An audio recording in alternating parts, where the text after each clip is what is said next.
Hello to all, today I present to you a fascinating project, a stage resembling a shrinking scene. This is a photo light, and then I finished in the middle of the photo frame. You can see that this scene consists of ocean waves and beaches, as well as glue stones outside and some paper preparations. So,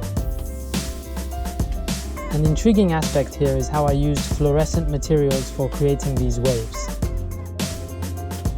Regarding its unique effects, specific tear-like beaches emit stunning blue fluorescence.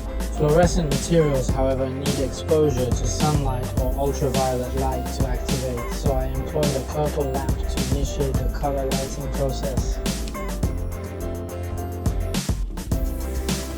After irradiation for a period of time, the purple color increases. We simplified the environment.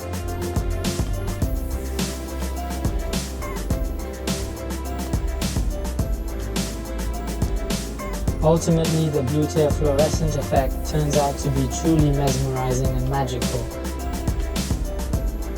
A table like this looks better if we can put it at home or on the desk as a decoration, so I will enter the production process next.